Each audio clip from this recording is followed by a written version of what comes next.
So Dave, you talked about Paul Rigney on Saturday. Yeah. What made him so cool as a player to watch him as a young kid? I think just being able to be up close on him and just see his real toughness, see his everyday. And then to see somebody that was in front of me, like in the neighborhood, be in high school games doing the same thing, and then go to college and, do the same thing. A lot of times people have success, locally, or at certain levels, but as they go, a lot of people can't sustain it and keep being great. And he was the first person for me that I was like really watching as a kid that I saw go to each level and carry that Oakland spirit. He performed at every level, and I think that just made it different for me. The fact that I saw him from the jump, and then I saw him do things that I aspired to do. Wemby talked a lot about playing really hard in this game, going all out. Did you see that from him? And do you think the intensity overall was good in this format? I thought he played how he plays in the game. Seriously, like when I saw him, I was like, he was not messing around. And one time he got fouled, the ref didn't call it, and he got mad. But he knows one way, and you can tell that he's gonna play that way every time. Obviously, the intensity wasn't like a playoff game tonight, but it was definitely better than it has been, for some years now. Some stakes to it. Yeah. Thank you. Dave, in a game like this where you're playing to a set, a certain score total, not four quarters, did it generate any kind of feelings of back playing to pick up ball or playing apart, things like that? If anything, I think it picked up the urgency. It was like you can't just be giving away layups. I think over the last couple of years, you see guys just walking in, laying the ball up, just kind of free for all. And our number one message was like, they got to make shots. Like, we not letting dudes just walk in here and lay the ball up. And I think naturally that made you have to just put a little bit more into the game. Do you like this format, or you want to see a change? Or some people talking USA versus the global stars, or what do you think? I don't know. I think if you turn it into that, you still got to have 24 All-Stars. You don't want to bump out more American players just to have the rosters be even. That should be in an All-Star game. I think the format was solid. I think it would probably be more interesting instead of maybe the Rising Stars team doing it. Maybe the players with the next most amount of votes, or the next most amount of votes from coaches that got snubbed. Maybe that other team of 8 should be made up of those guys and go from there. I think that would create some entertainment for guys better than last year though? I'm a fan of the original way, East versus West. Just put more on the line. Just heighten the incentives and like do East versus West. Incentive is what we're talking about.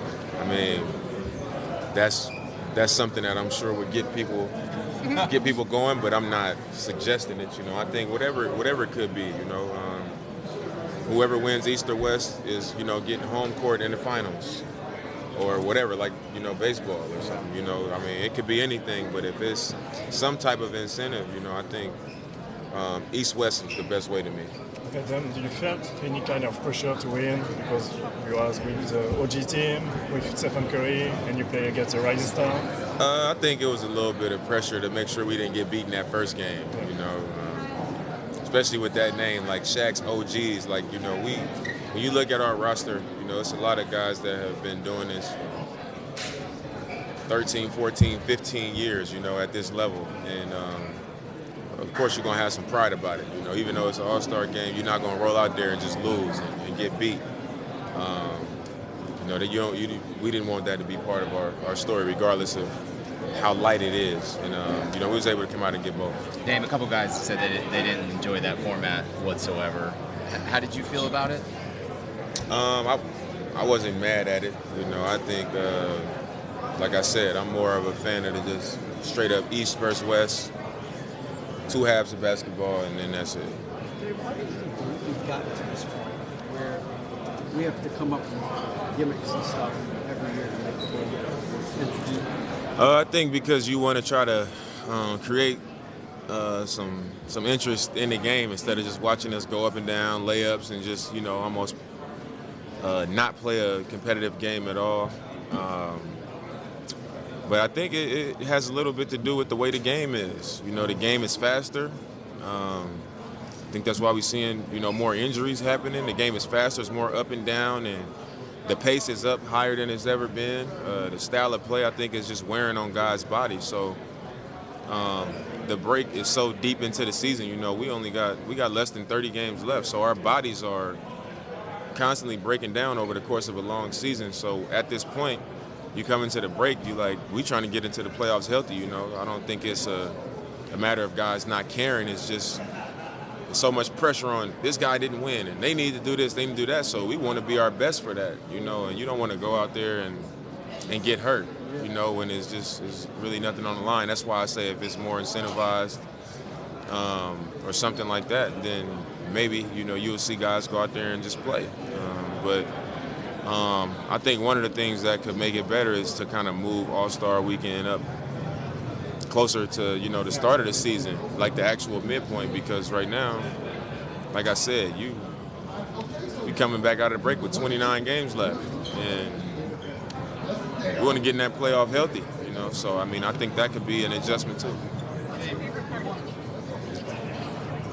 My favorite part of the weekend is just being amongst the best players in the game, and all of the festivities that come with being a part of All-Star, bringing your family gets to get a peek behind the curtain of, what our lives are really like. They know what it's like from a beneficiary standpoint. They don't always get to be there for, everything. So them being able to come when we're doing media, they come to practice, and they come to the games, they come to the All-Star Saturday, they got access to things in the hotels, they seeing all the other families. It's just it's a great thing to be able to have your family be a part of, to get a look into, what our world is. Dave, you kind of loved me last year at All-Star, and based on the first semifinal, you were one of the names that were being considered for it tonight. There's maybe no natural MVP because of the format. What did you think of the run that Steph went on? I think anytime you're going to look at an MVP, you want to look at what jumped out. In this type of format, nobody's going to have 50 points or 30 points. It's going to be hard to do it unless you shoot every time and make every shot. But you look at what jumps out. When was the crowd the loudest? What jumped off the floor? And that's probably who your MVP is going to be. So watching the game, it was like, I'm pretty sure Steph is about to win this MVP. Even though I don't know how many points he had, but it couldn't have been that much. But I think it was the eye test. I didn't even look at the scoreboard, but I'm like, if I got to guess who it is in this situation, I would assume it was Steph, and it was. How much of a statement did you guys make, Dave, by getting off to an 11-1 run to start? I think anytime you can start off and get a cushion like that, you're going to feel good. And we were making shots, so a game to 40 with the type of players that we had on our team, and you see the ball go in a couple times, like, good luck catching us.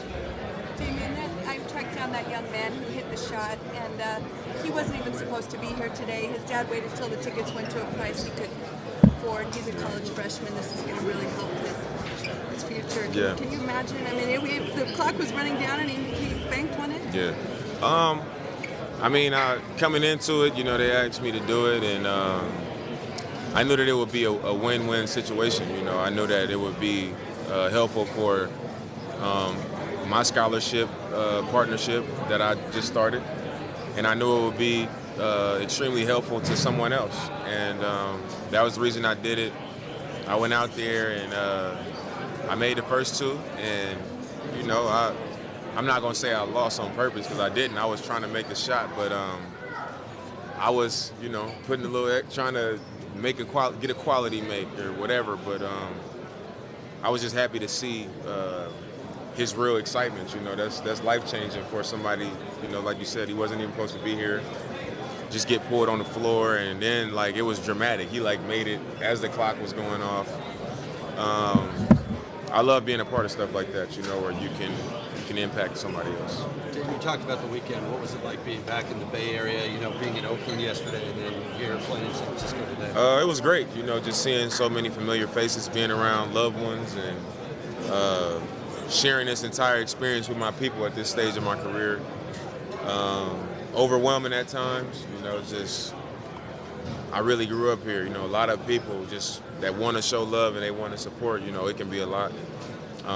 But overall, you know, I'm just happy that I was able to have this experience and be back here again. Cool. Thank you for a quick second.